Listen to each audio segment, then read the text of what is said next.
Ladies and gentlemen, welcome back to Season 2, Episode 31 of the Make It Rain podcast. 2 games for Ontario Reign this week, alongside Mayor's Mayor and Anthony Collazo. I'm Joe O'Regan. Roll the intro. Go. Right now.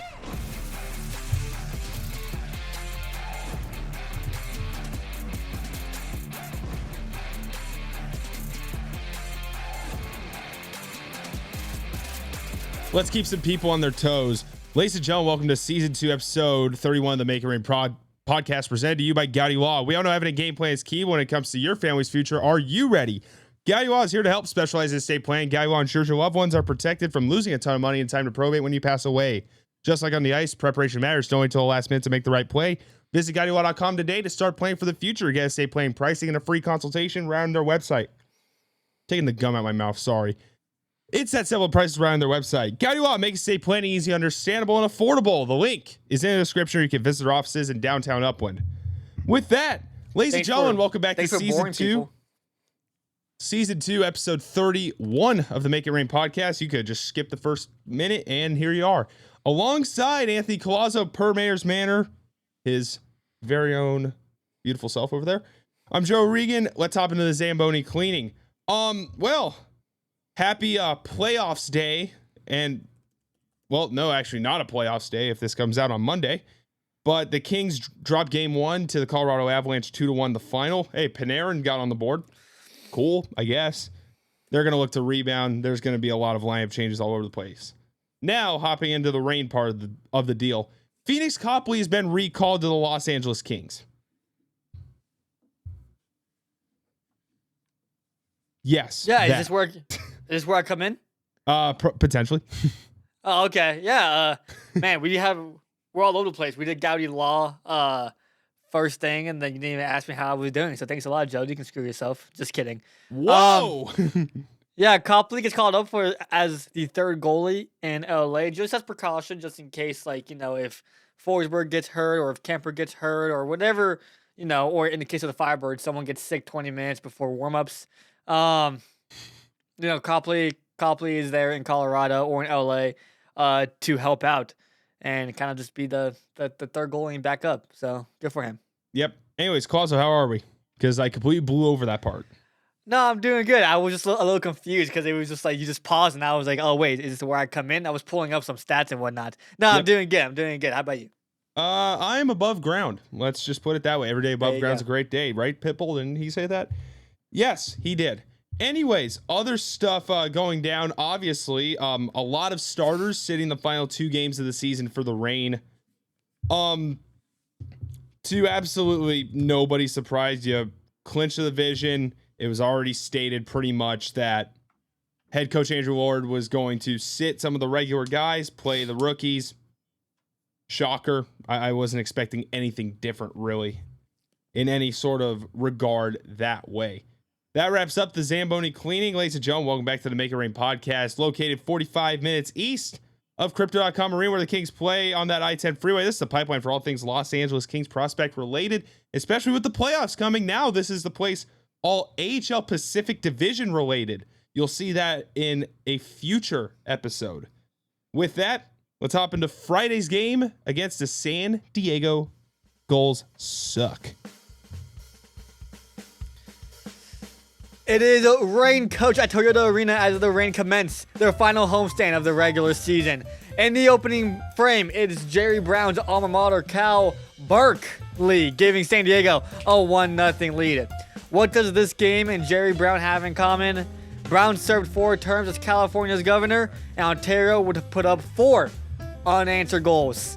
It's a Nikita Colada. He ties the game 1-1, followed by Marty McFly going back to Mission Bay for another Nikita Colada. And finally, Kenny tells the goals. Your Connor, yeehaw! Reign win, 4-1. I got 99 problems. That's how many points the Ontario Reign have, and they dominate the San Diego Gulls in a full 60-minute effort. Yeah, it was a great game from the Reign, especially without guys like Glenn Gott and Cole Gutman, some of their top scorers. And they really didn't have any problem taking care of the San Diego Gulls, which, to be fair, the Gulls were also resting some of their guys. But hey, still, it was still kind of an easy matchup when you take that into consideration. And the rain ran through them, which is a good sign in case the Goals beat the Eagles in round one, and then we would end up facing the Goals. So looked good, man. They looked good. Yeah, if the goals get out of round one against Colorado, do we see the Reign Do we see a Reign goals blockbuster series in a 5-game set? 5 games of rain. Well, hopefully it's not all 5 games. But Preferably a 5 game not. set, a best of three, I think would be the better term between the rain and the Goals would be must watch. Yeah, that would definitely be must watch. A lot of on ice stuff happening. Obviously, we stayed the players off the ice, but when Glenn Gaudin, who's one of the alternate captains, grabs a seat, somebody else got to get the A, and it's Angus Booth that gets the A.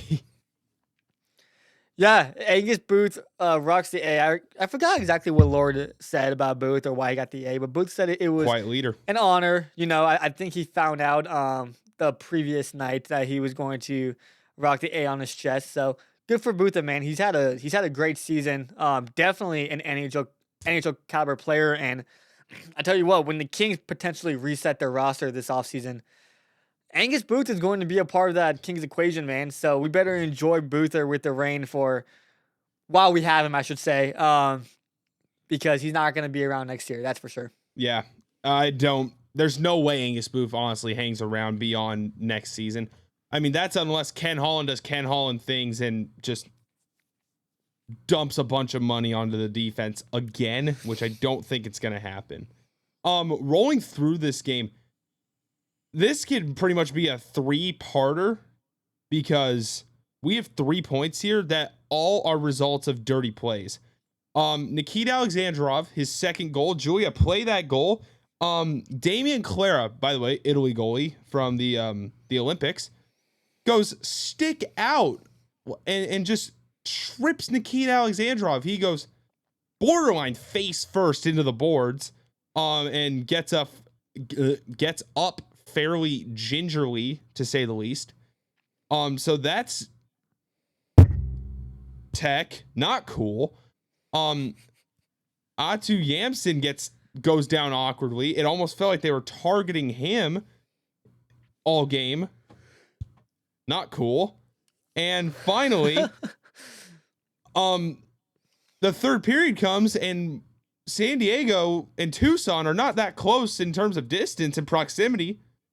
But by the way they play, again, 3 techs. Who's gotten 3 techs in a game before? It's not possible because after 2 you get tossed. But that is correct. But but yeah, just kind of breaking it down on Alexandrov's second goal. That was scary, man. I mean, when he goes into the walls, he went into it pretty hard. I don't know how it looked on TV or on Flow Hockey. It didn't look good. Yeah, he went in pretty hard. Lights go off, and it kind of gave me a little bit of deja vu from opening night where Jacob Dudley dropped the gloves with Anya Bucci after Lee's goal. First goal of the season, by the way. I feel like we didn't talk about that enough. I mean, talk about starting a season. But anyway, Alexandrov goes down, and then I believe it was Andre Lee who starts kind of jousting at some goals guys. Kind of a little bit of a big scrum as the lights are off. He was out for the rest of the game. He went into the tunnel immediately and didn't play in game 2. I believe he's okay. I think that was just precautionary. Yeah. But we'll see what happens. Having the first round bye definitely helps with that. So he should be okay. And then Atu Yamson, yeah, I mean, he got taken down awkwardly. He got tangled up. There was another play where he got cross-checked while he was trying to get up from the ice. I believe that ended up being called a penalty. There was another play where he went down by the goal, and there was a guy standing over him. I think it was McEwen. He was standing over him, and then Yamson was like, bro, like, let me get up. Like, stop. Why? And at the end of the game, Booth talked about it a little bit in the post game. He got a little frustrated. He was kind of jousting at Judd Caulfield because they were just the goals were just kind of being they're just being punks. That's the best way to put it. They're being punks, you know. So in the game especially, I think the Reign wouldn't have minded it as much if it was like a big game or whatnot. The game for both teams did not matter. So like, why, you know? Yep. Yeah, why is definitely one way to put it. This is a meaningless game. This is game 71 of 72 for the season for the Reign. And it's also game 71 of 72 for the Goals because they have to go to Coachella Valley the following night. I mean, it just makes no sense. It makes no sense. We're just going to put it that way. Both teams are locked into their seats. Yeah. Yeah. It makes no sense. No one was getting out of that alive. Or let me not say alive. Nobody was getting out of it unscathed. Nikita Alexandrov, 3.9. Martin Chromiak, 3.9. A goal and 2 apples. Man, dude, Martin Chromiak, how many points did that man have this year? 56. If you know. 56 points, 28 and 28. I think you're lagging a little bit. I'm not going to lie. I probably 28 am goals, lagging. 28 assists. I mean, he really put together. Yeah, you're a little like delayed. I mean, hopefully it sounds fine on the video and audio. I hope it doesn't sound bad. But yeah, I mean, Chromiak, I mean, there's not much more you can say about him. I'm not sure if we're going to talk about him later, but just an awesome season from the guy, man. His 4th full season with the Reign. I mean, not just his offensive game, but his defensive game too. I mean, he looks good all around. He's such a well-rounded player, which is what Lord said in the post game too. And when I asked Chromiak just about his season and his offense and defense and both really big contributions to the team, he said, like, I think a quote that it didn't really do numbers on X that I thought it was going to do. He said everything clicked. Have we not been saying that all year? How sometimes for some guys, just athletes in general, sometimes things just click in your head. It just clicks. And for him, it just clicked. Great season from the guy.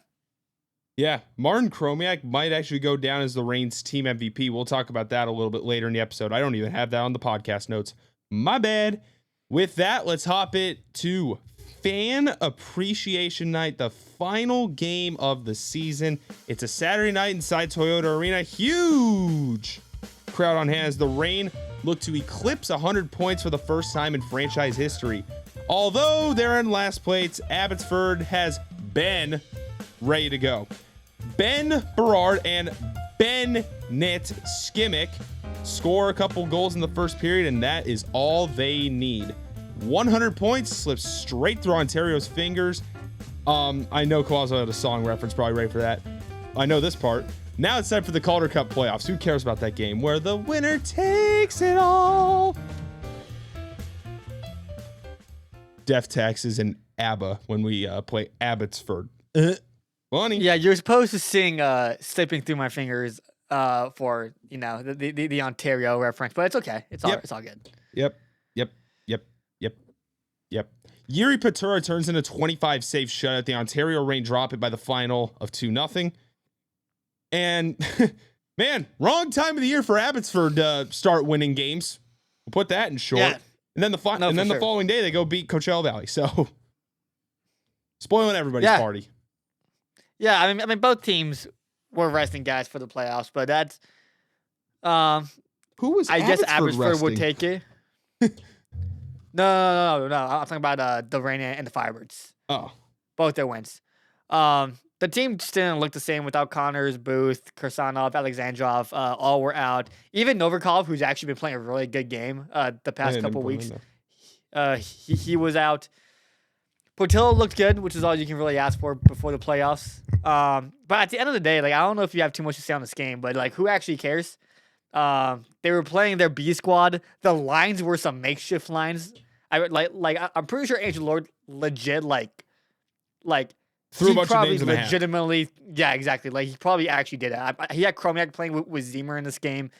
Yeah, I mean, this was probably the most helpless game of the year, just from the lens of when they went down and they were trying to score. Every line that they put out was just like, like, I don't like this line. See, all 4 lines were just like it's not their lines. No. So who really cares?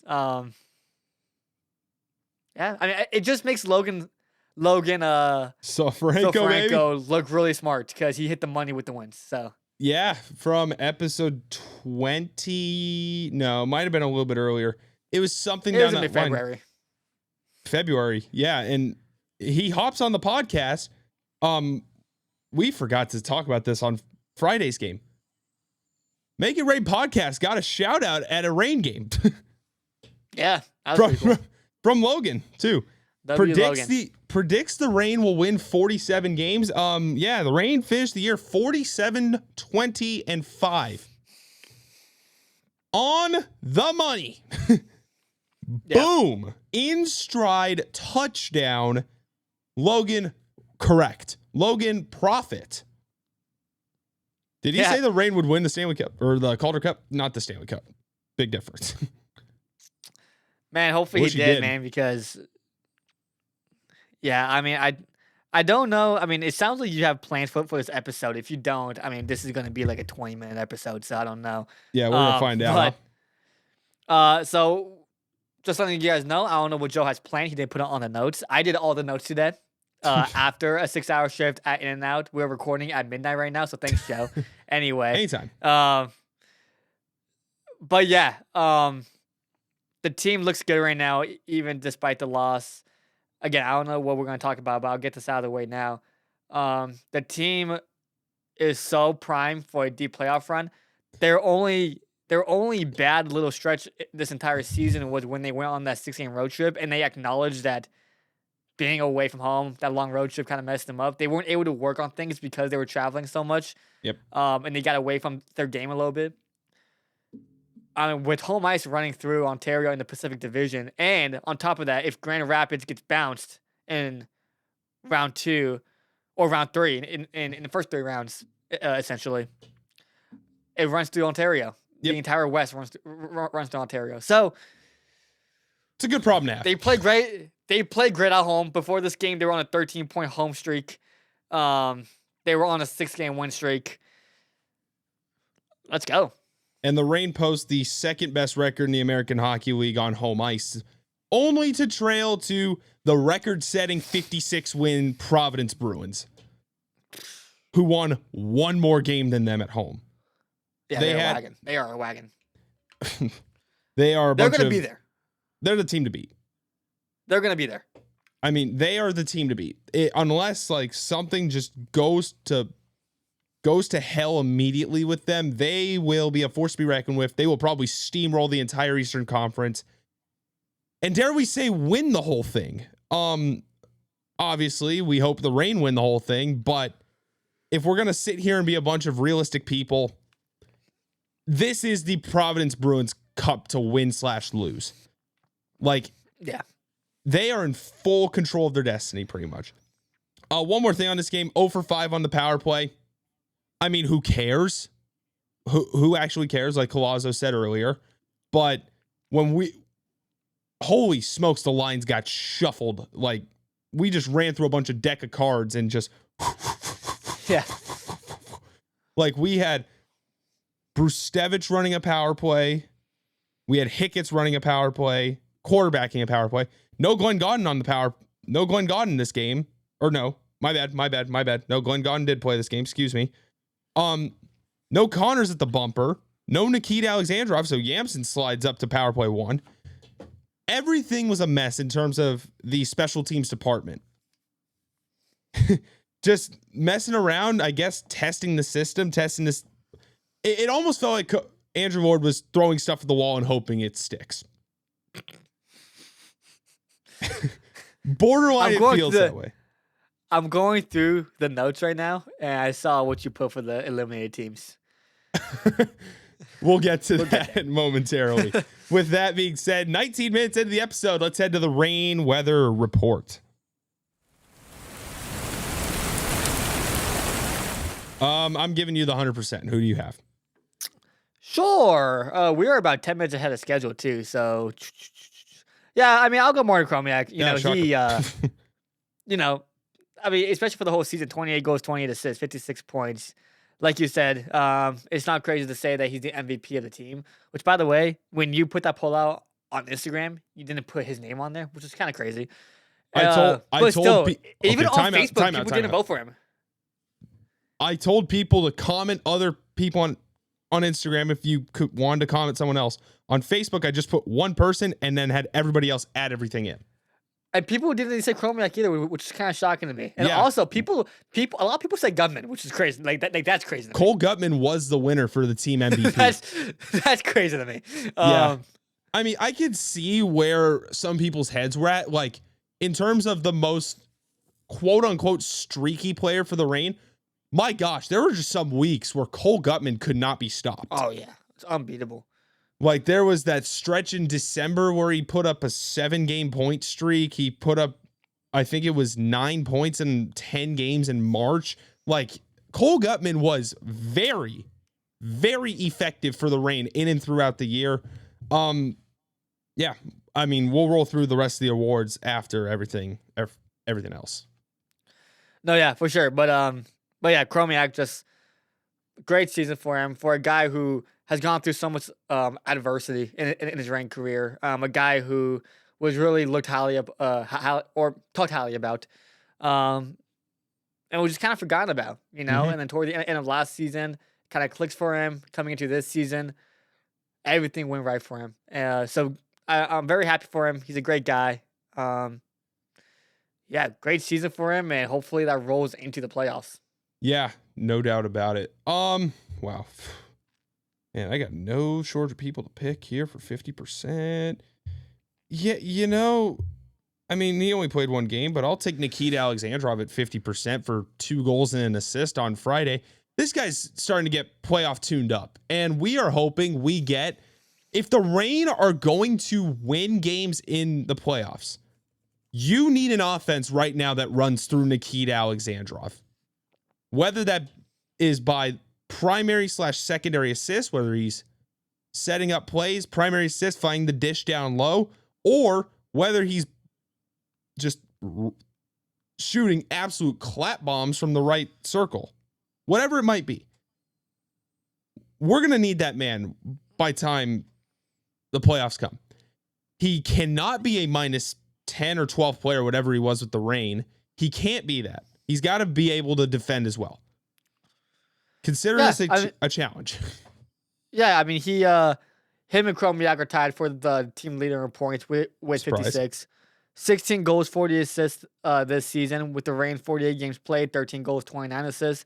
He had a great year as well, man. He really is, I guess you would consider, the engine of the offense, if you will.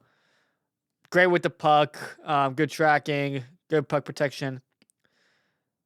I mean, the Reign have a lot of guys who can do a lot of things, right? And Alexandrov is an essential key to this team, just as much as anyone else. And maybe we don't talk about him enough, but if the Reign want to get to a Calder Cup final, Alexandrov is going to have to be doing Alexandrov things, and that's really just putting points on the board, right? Yeah. So that's a non-negotiable, to put it that way.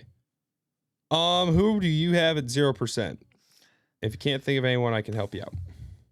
Go ahead. I'll give you 0. Okay. I had that right. Hunter Brusevich.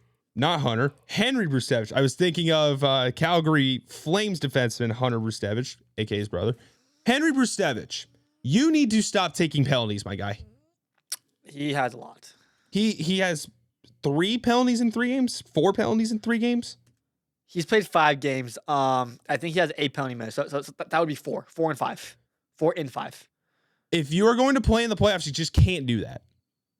Some of his penalties are going to get called in the playoffs. There was 1 or 2 soft penalties in there too, which aren't going to get called. Still, you can't be a defenseman who could be a reliable penalty killer, might I add, and just commit penalties. You can't.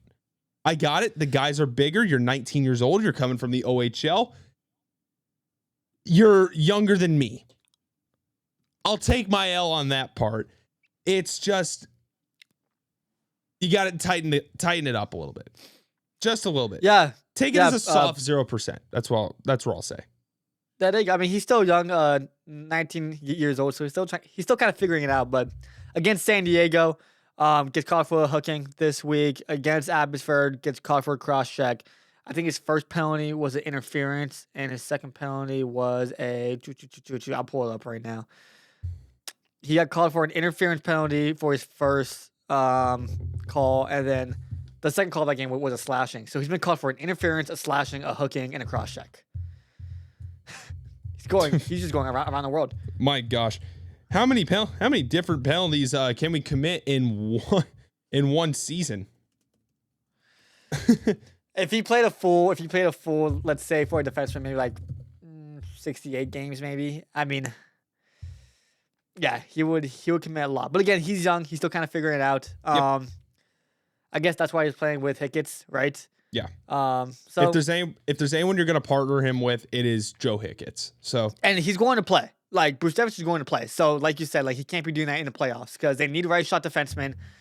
I don't think he's bad defensively per se.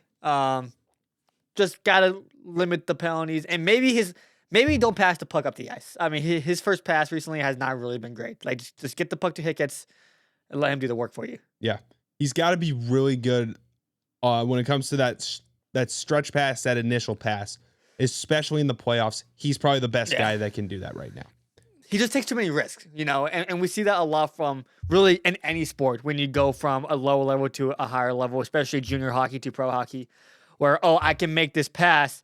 Hey, these guys are faster. They're bigger. They're stronger. They're quicker. You can try to stretch it out. You think it's going to be open, and then a guy who's a lot better than your average Timmy who's 17 years old playing for the Spitfires, right? Like people, somebody on the Firebirds is going to get to that puck. Like they're just going to. So yeah. He got it. He'll figure it out. Yeah. I do like his game. He's promising. Yeah, absolutely. His game will do dividends. That's a certainty. I'm going to do the standings, then the schedule, because Collazo, if you guys couldn't tell from that earlier part where he was laughing at it, Tucson Roadrunners, Abbotsford Canucks, Calgary Wranglers, pack it up. Cabo inbound, season over. Tucson 34-28-10 finishes the year with 78 points. Abbotsford 63 points. Why bother stating their record? And Calgary 61 points. And they, from March 1st to the end of the year, went 4-12-2, 10 points. That is disgraceful. Man, that's awful. Okay, now that I got that out of the way, let's get into the playoff part of the deal. Ontario Reign, 99 points, 47-20-5. First place, get that bye. We'll see you April 28th. That's just a random guess for when they begin round 2. I don't know. April 28th, between that and May 1st. Look between those days. I'm going to guess 29th. No. I'm going to guess 29th. Because there's a concert at Toyota on May... I don't know what I'm saying. It's not May 1st or May 2nd. I was looking at the events earlier to see when they might schedule the games. I would guess Wednesday, April 29th. I believe it's on a Wednesday. Yep. Whatever Wednesday is after next week. Yeah. I think that'll be game one. They'll go Wednesday, Friday, and then probably Sunday to avoid that concert. We'll see what happens. Ontario Reign, 99 points, 47-20-5. First place bye. Yeah, we'll see you then. Colorado will be taking on the San Diego Gulls in round 1, finishing the year 41-20-11, 93 points. Down the stretch from March. So when I use this down the stretch reference, this is from March 1st to the end of the season. Ontario went 13-4-3, 29 points. Those 3 overtime losses and 3 regulation losses. The 3 regulation losses came on a road trip, that 6-game road trip. So you take those away. The Reign lost 1 game where their schedule was actually normal, and they went 13-4-3. Second best team. You'll figure out the other one momentarily. Colorado went 10-7-4 down the stretch. They really started to struggle towards the end of the year, probably because they started sitting people. Let's just be quite real here. Henderson Silver Knights, 39-21-12, 90 points. Will take on the San Jose Barracuda. All 3 games will be in Henderson, as it's barely outside that 300-mile marker. And the Henderson Silver Knights right now, if I go by the down the stretch record, 16-4-3. They're the hottest. They're the hottest team in the AHL Pacific Division. Take it how you want. Winning 16 of your final 23 is definitely very crucial if you want to go far in the playoffs. Coachella Valley Firebirds, they will be in Bakersfield for game 1. Then they'll be in Coachella Valley for games 2 and 3. 41-25-6, 88 points. 13-6-1 down the stretch. Bakersfield Condors will be at home against Coachella. Then we'll be in Coachella those final 2 games, as I already said. 9-7-3 down the stretch, and an overall record of 37-23-12, 86 points. The San Jose Barracuda, 40-28-4, 84 points, have 3 games in Henderson to try and get to round 2. Down the stretch, they went 9-13. They went fairly cold towards the end of the season. March was all right. April was kind of a crapshoot. Can't lie to you. And then in that 7 seeds, the San Diego Gulls at 33-27-12, 28 points. God bless you have to play the Colorado Eagles in round 1. 9-11. Ha ha ha. Don't laugh. Was their down the stretch record. 18 points. Man, this is just going to be one fast podcast. I got to tell you that right now. Yeah, and excuse me for yawning so much, guys. I am pretty tired. Oh, we're fairly beat, but we're cranking out the content for you guys. Believe us. So we will have a prediction episode for round 1. The rain don't have to be in it. We're going to make a prediction episode. So if you care about learning about the games you are about to watch starting on, I believe, Thursday, tune into that episode. It should be a banger, right? We're going to really go through the players, keys to win, predictions, and whatnot. So that should be a fun episode. It is worth noting that the Reign will play a California team. They are playing either Coachella Valley, Bakersfield, San Jose, or San Diego. So that's a plus. Every series is going to be 2-2-1, except for San Jose. The San Jose series will be 2-3 or 3-2. 3-2. I think it's 2-3. I'm pretty sure it's 2-3 as well. And the Reign will get those back 3. You think so? Unless they pull some Marco Sturm level stuff from 2 years ago against Abbotsford and take the home 2 to start. Yeah, I believe it's 2-3, so they have to decide if they want to do... Wait, it can't be 3 on a road, right? Oh, wait, they're inside 300 miles. No, it will be 2-2-1. No, they're not. They're barely outside of it. Hold on. Then how did the Reign have 3 home games against San Jose last year? Because they weren't inside the miles. If they were inside, it would have been 1-1-1 or 1-2. Oh, I just sounded really dumb on that one. Guys, it's late. Sorry. Anyway. Wait, if it's 2-3, no, it can't be 3-2 because they would have the home ice, right? Yeah. So they can choose at the first 3 at home? That would make sense. I feel like that's just blatantly obvious. They should do that. It's not the other way around. Oh my gosh, I hate the AHL so much, bro. We don't know what the AHL schedule is for. From what I understand, it says 2-3, but if they're the higher seed, why would they not have home ice advantage in that series?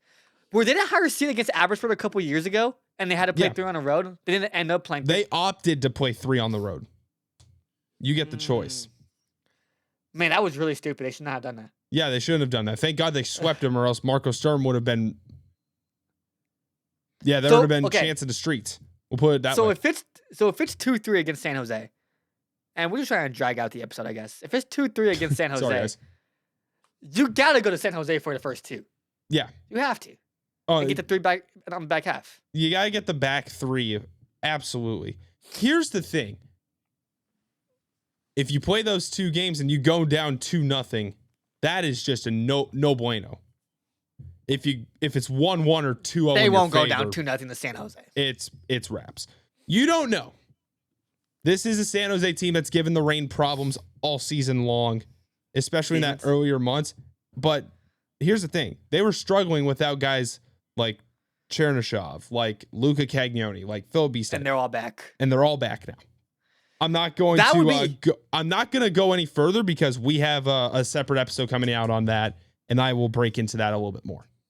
I'll tell you what, one last thing. That would be messed up if the Reign had they get the bye and then they have to face San Jose again, just like last year. Because I do believe demons are real now, literally, like in like a spiritual. Well, okay, demons are real, but like what I'm saying is that's a way to put it. In a sports sense, demons are real when it comes to like I mean we see it with this organization. They can't beat the Oilers. Like I do believe demons in sports are real. The Kings can't beat the Oilers. The Yankees can't beat the Astros in playoffs. Like, that's a thing, dude. So if the Reign get this first round bye just to play San Jose, that's messed up. Mm-hmm. We'll see what happens. I we'll would face anyone other than San Jose. I don't want San Jose. Yep, that's fair. That's the one team you don't want. Yeah, we can wrap up the episode here. You got anything else? Collazo State of the Union. Playoffs. I mean, it's here. So we're talking about playoffs. Let's get rolling. Let's get rolling. You are correct, sir. With that wraps up season 2, episode 31 of the Make It Rain podcast. If you like what you watch, subscribe down below. Turn on those post notifications. Follow us on all social medias at Make It Rain Pod. Thank you very much for watching.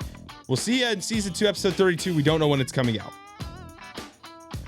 Peace. Wednesday morning. Sure. Wednesday afternoon. Whenever it may be.